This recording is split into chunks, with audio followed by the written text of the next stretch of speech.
Hello everyone and welcome back. I am Aditya Bhalotia from IIT Delhi 9 pointer. और जो course continue करने जा रहे हैं आज वो इंट्रोडक्शन टू कंप्यूटर साइंस। और जो टॉपिक आज का है वो है लिस्ट्स। सो अभी तक हमने जो डेटा टाइप्स पढ़े थे वो थे इंटीजर, फ्लोट्स और स्ट्रिंग्स, और इसी में हम कुछ ना कुछ ऑपरेशंस लगा करके, प्लस माइनस, कुछ प्रॉपर्टीज लगा करके, कुछ थ्योरम्स लगा के हम अपने प्रॉब्लम्स को सॉल्व कर रहे थे। जैसे लास्ट प्रॉब्लम मैंने सॉल्व किया था, finding the root of a function. So उसमें हमने कहीं भी एक लिस्ट का यूज़ नहीं किया, हमने जनरल मल्टीप्लिकेशन, रिमाइंडर या less than zero, greater than zero, modulus, इन चीज़ों का यूज़ किया था। सो आज हम एक नया डेटा टाइप पढ़ने वाले हैं। ये डेटा हैंडलिंग में यूज़ होता है लिस्ट में।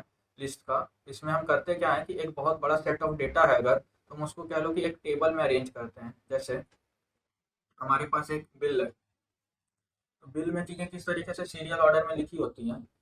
ये एक तरीका का एक सीक्वेंशियल ऑर्डर है। तो लिस्ट भी उसी तरीका का सीक्वेंशियल ऑर्डर है, और ये इंटरप्रेट कर सकते हो तुम सीक्वेंस इन मैथमेटिक्स की तरह। तो से अगर एक कोई मैथमेटिक्स का एक मुझे सीक्वेंस दिया हुआ है 1 2 3 4 5 6 7 8, तो ये एक एपी है। तो ये एक लिस्ट की तरह हम कर सकते हैं कि ये एक लिस्ट है नंबर्स का, जो कि जिसका कॉमन डिफरेंस एक कांस्टेंट है। सो हम पाइथन में एक लिस्ट डिफाइन कर सकते हैं, जिसको कि डिफाइन करने के लिए हम स्क्वायर ब्रैकेट्स का यूज़ करते हैं, और उसके अंदर हम एलिमेंट्स लिख देते हैं। उससे अगर मुझे एक लिस्ट डिफाइन करना L, so L is equal to 1 2 3 4 5 9 5, तो ये लिस्ट के एलिमेंट्स हो गए।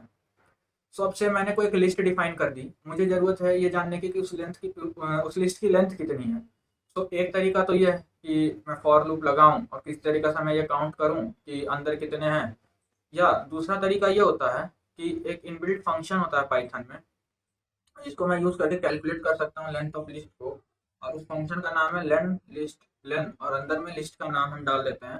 तो जो जिस भी लिस्ट का हम नाम डालेंगे उसका लेंथ ये कैलकुलेट करके दे देता है। इसको अगर हम एक वेरिएबल में स्टोर करा लेंगे तो मुझे उसकी लेंथ स्टोर हो जाएगी एक वेरिएबल में।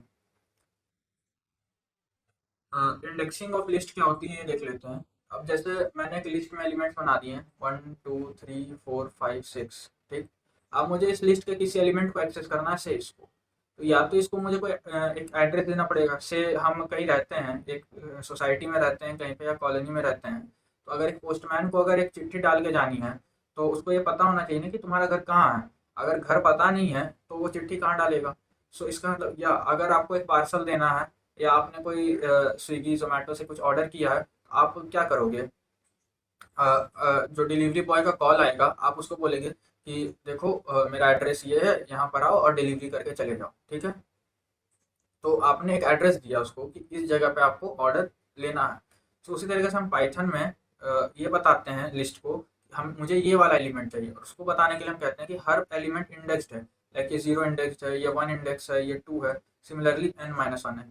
आप अगर देखो, मैंने जीरो से स्टार्ट करी इंडेक्स, तो ये गलती नहीं है। ये पाइथन में इसी तरीके से डिफाइंड है कि फर्स्ट एलिमेंट की इंडेक्स जीरो होगी, लास्ट एलिमेंट की इंडेक्स n-1 होगी, जो कि n क्या होगा, लेंथ ऑफ लिस्ट एल, अगर मैं इस लिस्ट को एल बोल रहा हूँ तो, ठीक है। फर्स्ट एलिमेंट जीरो और लास्ट एलिमेंट n-1। अगर मुझे उस किसी को एक्सेस करना है तो इस टाइप से एक्सेस करते हैं। लिस्ट का नाम, स्क्वायर ब्रैकेट, किस इंडेक्स का एलिमेंट एक्सेस करना है, ये उस एलिमेंट को एक्सेस कर देता है मुझे, ठीक है। बट अगर मैं n-n की जगह n दे दूंगा, तो एक एरर आ जाती है, इंडेक्स आउट ऑफ रेंज, ठीक है।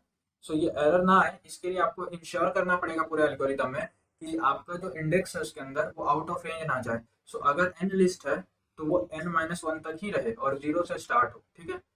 सो अगर मैं नेगेटिव इंडेक्स दे दूं तो क्या होगा, आप नेगेटिव इंडेक्स भी दे सकते हो इन पाइथन। सो इसमें क्या होगा, बैकवर्ड में काउंट करोगे तो। सो अगर मैंने -1 दिया तो ये काउंट होगा, -2 तो ये -3, ये -4, -5, -6। तो इसमें आप -n से -1 तक दे सकते हो, लेकिन इसमें आप 0 से n-1 तक ही दे सकते हो। नंबर ऑफ एलिमेंट्स n ही है, बस इंडेक्सिंग में थोड़ा सा डिफरेंस है। सो हम नेक्स्ट स्लाइड पे चलते हैं।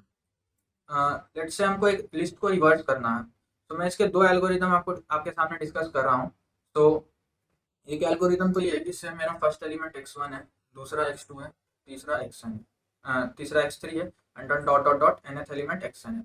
अगर मुझे इसको अगर करना है, रिवर्स करना है, यानी जो लास्ट एलिमेंट है वो फर्स्ट पे आए, और सिमिलरली फर्स्ट एलिमेंट लास्ट पे पहुंच जाए। सो मैं एक एम्प्टी लिस्ट बना लूंगा, और मैं सबसे पहले लास्ट एलिमेंट उठाऊंगा और इसके अंदर पुट करूंगा। सो इसमें एक्शन डाल के फिर लास्ट एलिमेंट उठाऊंगा, फिर इसके अंदर पुट करूंगा। सेकेंड लास्ट एलिमेंट उठा के, और सिमिलरली फर्स्ट एलिमेंट उठा के लास्ट में पुट कर दूंगा। तो ये एक एल्गोरिथम पॉसिबल है। दूसरा एल्गोरिथम क्या कर सकते हैं, इसी लिस्ट में मैं x1 और xn को एक्सचेंज कर दूंगा, तो यहाँ xn हो जाएगी, यहाँ x1। सिमिलरली x2 और xn माइनस वन को चेंज कर दूंगा, तो यहाँ xn minus one dot dot dot मैं सेंटर पे पहुंच जाऊंगा। तो ये भी एक एल्गोरिथम है।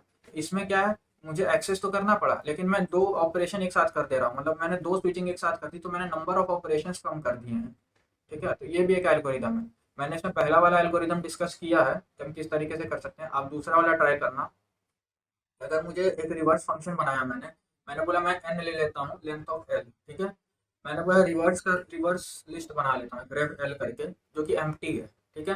मैंने बोला for i in the range 0 से n, मतलब 0 1 2 से लेके n माइनस वन तक जाएगी। ये मैंने पिछले वीडियो में बताया था कि अगर मुझे n तक n एलिमेंट्स काउंट करने हैं तो मैं हमेशा n प्लस वन रखता हूँ लास्ट वाला इंडेक्स। तो मुझे 0 से अगर n एलिमेंट्स काउंट करने हैं तो n माइनस वन तक जाना पड़ेगा, यानी n रखना पड़ेगा। इनवेरिएंट ये एक लेंथ ऑफ रिवर्स लिस्ट जो होगा वो आई होगा, ठीक है। और जब भी और जो जे एक वेरिएबल है, अगर उसकी वैल्यू 0 से आई में है तो ये रिलेशन होल्ड करेगी। देखते हैं कैसे। हमने बोला कि जो रेव एल है उसके अंदर अपेंड करो। अपेंड का मतलब होता है किसी के एंड में जोड़ना, ठीक है। अपेंड करो एल एन माइनस आई माइनस वन, ठीक है, ये स्क्वायर ब्रैकेट होगा n माइनस आई माइनस वन। तो अगर मैं i को 0 देखूं तो n माइनस वन, ये तो लास्ट एलिमेंट है, l of n minus one last element देगा। l के अंदर अभी एम्प्टी है तो इसके अंदर मैंने लास्ट एलिमेंट अपेंड कर दिया, ठीक है। और चेक इनवेरिएंट इज मेंटेन्ड, इस इनवेरिएंट को देखो तो लेंथ ऑफ रेव l, अब जैसे ही ये चीज लूप चलेगी नेक्स्ट तो i की वैल्यू 1 हो चुकी होगी, ठीक है। i की वैल्यू जैसे ही 1 होगी तो लेंथ ऑफ रिवर्स लिस्ट मेरी 1 है, जो कि i के बराबर है। और फॉर j बिटवीन 0 to 1, ठीक है, रेव एल जे यानी एल इज इक्वल टू 0 है। अगर रेव एल 0 है तो एन माइनस 0 माइनस ऐसे करके हम यहाँ पर ये इन्वेरिएंट चेक कर सकते हैं कि n minus 0 minus one n minus one rev l n minus one है, ठीक है। तो j for j greater than equal to 0 less than i, ये चीज मेंटेन्ड है।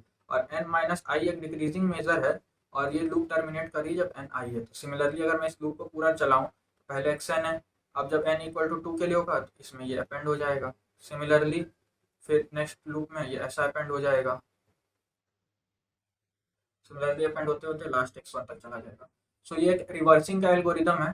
दूसरा एल्गोरिदम आप ऐसे ट्राई कर सकते हो कि n की जगह n बाई टू कर दो, ठीक है।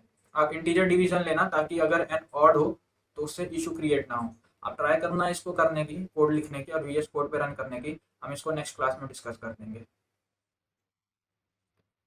मैंने एक और एल्गोरिथम जो पॉसिबल था वो डिस्कस किया है कि मैं सेंटर वाला पॉइंट तक जा सकता हूँ और स्वैपिंग्स कर सकता हूँ, ठीक है। स्वैप करने का भी एक एल्गोरिथम होता है, ये भी सोचना है बहुत अच्छा एल्गोरिथम होता है। ये भी नेक्स्ट क्लास में हम डिस्कस कर लेंगे कि दो एलिमेंट को स्वैप कैसे करते हैं। और पाइथन इसमें क्या मुझे लिबर्टी प्रोवाइड करता है कि मैं कैसे दो एलिमेंट्स को स्वैप कर सकूँ easily. So do scan this QR code to know more about 9 pointer. Subscribe to our YouTube channel. Do follow us on Instagram and Telegram. And thank you for watching this video.